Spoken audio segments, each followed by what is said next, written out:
right, look, I said what I said and I stand by it. Outfit challenges suck. I find that they limit creativity and they cause incongruence with voters. But in this video, I'm going to take a look at why I think that, what Gameloft could do to improve it, and whether we even need outfit challenges at all. Obviously, these are just my personal opinions. You don't have to agree. I'm sure that you have your own. Maybe I'm the dissenting opinion, and maybe I'm completely off base, but what can I say? I just don't like outfit challenges, okay? Welcome back, everybody, to Oscar's Cozy Corner, the coziest corner on the internet for all things Disney Dreamlight Valley. And today we're going to talk about what I just said, why outfit challenges suck, and what we can do to make them a little bit better. If you don't know already, DreamSnaps is a weekly photo competition in Disney Dreamlight Valley. Every Wednesday we get a new theme with a certain set of tags to meet, and the theme is going to be an outfit or a decor challenge. You set up a photo, you dress or decorate according to that theme, submit it, the community votes on it, and then you get a result. That result will be your score, your ranking, and hopefully a haul of moonstones. That's why we play. We want the moonstones to spend in the premium shop. So DreamSnaps is always worth doing because you get 300 just for submitting. Nobody quite knows how it works in terms of the voting and the score that you get, but basically there's some sort of combination between tags and voting results that eventually gives you that ranking and those rewards that we just spoke about. DreamSnaps itself has not really been updated since launch. There's been a couple of little tweaks here and there, some UI tweaks, a couple of little like filters and stuff like that, but other than that, it's remained largely the same. The one thing that has remained exactly the same is outfit and decor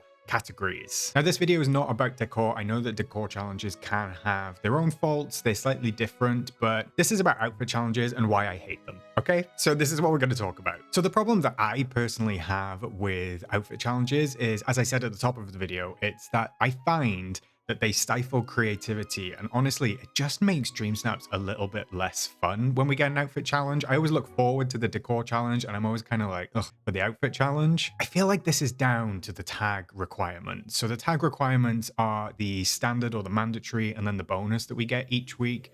Your aim is to hit as many as you can within all of those categories. That is what we're trying to do. Let me just put that out there. But the problem that I have with it is that it often feels very limiting, and it doesn't feel like you're kind of creating an outfit that you would choose to create for that challenge, because the tags can be so stifling, they can be so limiting. The thing with the tags, it's almost like a checklist. So it ends up being kind of like, right, have I got a bracelet? Have I got a necklace? Have I got a jacket? And because you're trying to meet those tags and get those tags as high as possible, it ends up meaning that you're not wearing something that you would actually wear or create in a dress-up format for that category. You're kind of like limited by the choices that you already have. I mean, of course, you can wear whatever you want. That's fine. As long as you're hitting the tags, and I'm sure that you can. The tags are often like low. They're low bar to entries. They're just like 1 or 2. I'm sure that you'll be able to put an outfit together that you do want to wear. However, if we're trying to like maximize the moonstones and maximize our chances of getting a higher ranking, I'm not saying a high ranking, I'm just saying a higher ranking, what you're going to want to do is maximize that potential and have as many tags as possible. Therefore, you can have an outfit that you really love that fits the theme perfectly, but it might not necessarily have an overlap with the tags. So therefore, your chances of getting a higher ranking become much slimmer if you choose to submit that outfit. Of course, there's no hard and fast rules with DreamSnaps. Do whatever you want. I always say that. Submit whatever you want, whether you like it, whether you don't, whether you're trying to get moonstones, whether you're not. But for me personally, I'm trying to maximize those moonstone returns. I'm trying to get as high a score as possible so I can try and get like 4,000 moonstones to spend in the premium shop. I'm sure a lot of you are the same. It's just one of those things. DreamSnaps is like touted as a competition. It's not necessarily like a multiplayer competition, even though you're going up against other players. It is kind of solo. There's not really any ways you can cheat it. However, I think on the whole, everybody's kind of submitting because they want to try and get as many moonstones as possible. And that's what I always say. I always say you've got 2 options for DreamSnaps. You can think inside the box if you're trying to get moonstones, do what everyone else is doing, try and fit in to the best you can, because that's probably what's going to get voted on. Or you can think outside the box, submit something that you love, which is amazing, and you really, really enjoyed putting it together, but then you have to be prepared that maybe it won't land with voters in the same way. So now that we can actually go in and see this DreamSnaps tab within the wardrobe, you do get a sense of what tags meet what criteria. But the problem I have with this as well, even though this is helpful for knowing kind of like what you can put on and what meets the tags, the majority of players are just going to use items from this selection now. For me personally, I don't have anything this week that meets all 4 tags. So this is the Take a Hike Dream Snap. this is what the challenge is this week, is an outfit challenge. So I don't have anything that is 4 tags. So my options are then limited to like everything that's 3 tags, really, if we go on the basis of trying to maximize those moonstones. So when we scroll down, it's not actually that many this week that meet all 3 tags. Well, I say all 3 tags. There's none that meet all 4. There's not that many that meet 3. So it stops kind of just at sort of like a midway down. It's not even a midway. It's like, I don't know, a sixth of the way down. So really, if we go from here to the top, we're kind of limited to what these are. Now, I would say like 60% of this list are socks. What happens then is that most players, if they are trying to get as many tags as possible, they're only going to use items that kind of like have the highest tags. So they're only going to use items from this list. So then off the back of that, what then happens is we start getting kind of like submissions and players that are all starting to look very similar, especially because I find if you're starting to vote and everything starts to look a little bit the same, how do you then distinguish between votes? How do you give it to this player or this player? And the difference with decor is that decor is much more like fluid. It's much more being able to be made your own. And I know that decor does have this tab as well when we get a decor challenge, but I feel like having decor items that you can arrange, you can place, you can try different themes, you can do anything that you want to with furniture almost. You can't customize these clothes in any way. So if you put my outfit together and 400 people have the same outfit on the right, there's nothing really else you can do when it comes to it being an outfit challenge. So that's one of my problems with outfit challenges. It's the very limiting. There's no creativity there. You can put together an outfit maybe, but like I said, it's kind of limited to what we have, especially with those tags. But then also as a voter, I don't get to see the tags that the user that I'm voting on has used. So it actually doesn't make a difference to me as a voter what tags they've used because I don't get to see that. That is done in the back end by the game. So it feels like the game is kind of like making us choose these outfits for tags, but then on a voter's perspective, it doesn't really matter because I don't know what tags they've had. I'm not going to go on both pictures and say, well, this person has more tags, so they deserve the vote, because I don't get to see that information. So that kind of begs the question to me, like, what is the point of tags for an outfit challenge specifically? I know they count towards the score and whatever algorithm Gameloft has going on, but is that algorithm necessary? And therefore, is outfit challenges necessary? What I also will say is that outfit challenges still have another negative for me, another -1, because stuff like this storybook veil dress, this cannot be worn properly or effectively with the outfit challenge itself, because if I want to put on kind of like a jacket over the top, I can't. If I want to put on sort of like, not with this one specifically, but if there's another outfit, okay, let's go with, for example, the puffy green jacket. If I put that puffy green jacket on and then I want to wear some sort of watch to bring my tags up, it takes the jacket off. So there's so many things that cause something else to remove in outfit challenges. Dresses, outfits, costumes, I would say they're all redundant. I never wear them in outfit challenges because I want to get as many tags as possible. It means that I can't wear them because when I put them on, I can't put additional things on. So I can't put on jackets, I can't put on sometimes bracelets, I can't put on watches, even necklaces. If you're wearing a certain like jumper, it'll take the jumper off. So there's a lot of stuff that kind of like doesn't allow you full creativity, I suppose, in a way. Oftentimes I also find that the male companion piece to the female outfit, so let's say that we've got a friendship reward that comes with a male and a female outfit. The male outfit quite often doesn't have the same tags as a female outfit. So there was one DreamSnap a couple of weeks ago, I can't remember what it was. Actually, this one counts as well because there is a male version of a Storybook Veil outfit. That is nowhere to be seen in this. I don't know why. I don't know why they have different tags. I don't know why it applies that way.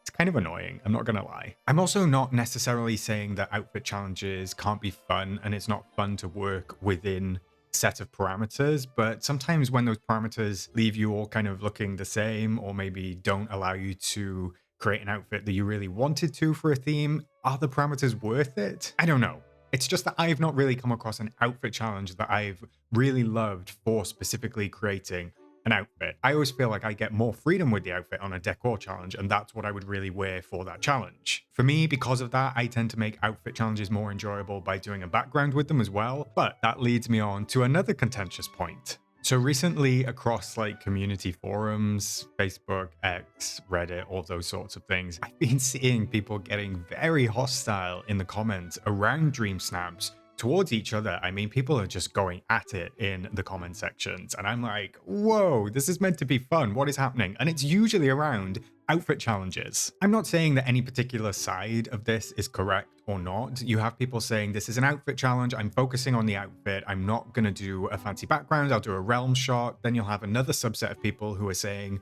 well, actually, I feel like those are low effort. I feel like if you're doing an outfit challenge or it's about the whole picture. So there's two groups of people kind of like going at each other. I understand both sides. I do agree that an outfit challenge, the outfit is important. But what's happening, at least for me, is that, like I just said, when the outfits become a little bit boring or a little bit stale, I kind of like try to make up for it with the background.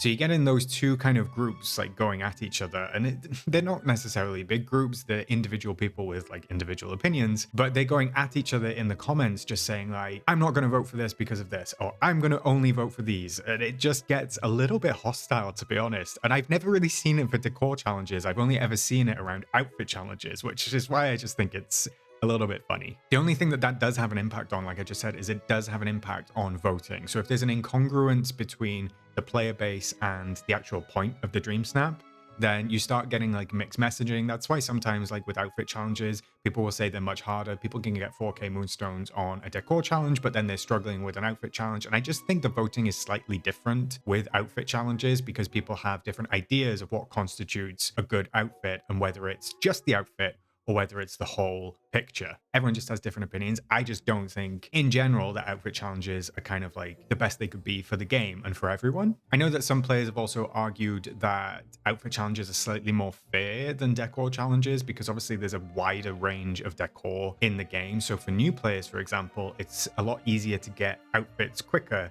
that would meet the tags than it is to sort of like build up a repository of furniture. But to that, I would probably say that fairness doesn't always equal more fun, and kind of having it equal doesn't necessarily make it more enjoyable. I know that seasoned players might have more furniture items than newer players, yes, but they're also gonna have more outfits. They're gonna have more like premium shop outfits, especially when Gameloft likes to match the premium shop up with the Dream Snap for that week. You know, there's gonna be players that have a lot more stuff. It's just the way things go. This game has been out for 2 years. I'm not a seasoned player, you know? I'm kind of like only just over a year. There's been players that have been around for 2.5 years, you know, all of that sort of thing. It's just one of those things. I don't think like fairness necessarily comes into the equation because you can do great snaps without having a bunch of items. There's a ton of content creators out there doing those sorts of challenges. I know that Tiny Games has an account that is relatively new, so she does these brilliant snaps that don't use a lot of items. That's a perfect example. You can do it. I don't know if that argument holds that much weight. So is there anything that Gameloft can do to improve this? I think yes. I've been calling for a while for decor and outfit challenges to be merged. I think it would make the whole experience much better. You could simply have it so that your clothing tags still count towards the overarching tags. Now, I don't know how Gameloft does their tagging system. Maybe they've got some sort of method. From some of the things that we've seen, I don't necessarily think that they do, but I think that if the clothing tags just matched up with the decor tags, then it would be much easier to actually build a complete snap and a more cohesive snap. Because if you're doing maybe a junkyard where you just hide a bunch of tags for furniture challenges behind your build, you can kind of get away with wearing whatever you want, even if clothing tags did count for that challenge. That means that players can get bonus tags, and I'm not talking about like the 2 bonus tags we get, I'm just saying they can get a bump in tags from using extra clothing items. You know, they can knock a couple on that throw their score up 2 or 3, whatever. If you're a new player, that's a nice little bonus. Because the thing is, with furniture challenges and with decor challenges, new players are only using the items that they have anyway. A lot of seasoned players are doing those junkyards behind to get their tags. That's how you're seeing tags with like 150, etc. Those are not all in the snap. It doesn't work like that. You can't fit all those in the snap. I do it. Everybody does it. If they don't talk about it, they're lying. It is what it is. But that doesn't mean you have to use the specific tags that they've specified for outfits, at least. You could just have one overarching theme for the week. You can make a furniture or a decor background that matches perfectly, and then at least you can craft an outfit or create an outfit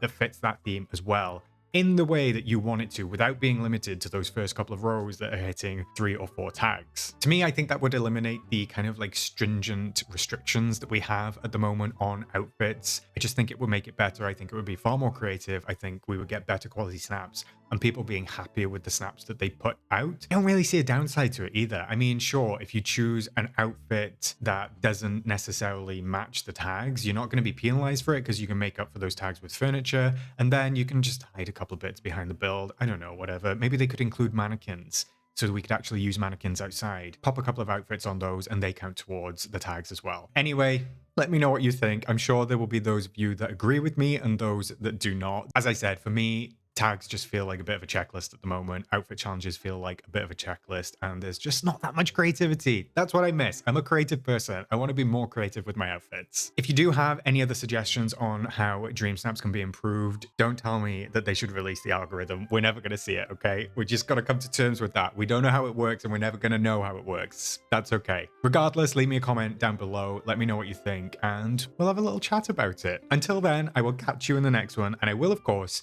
see you in the valley.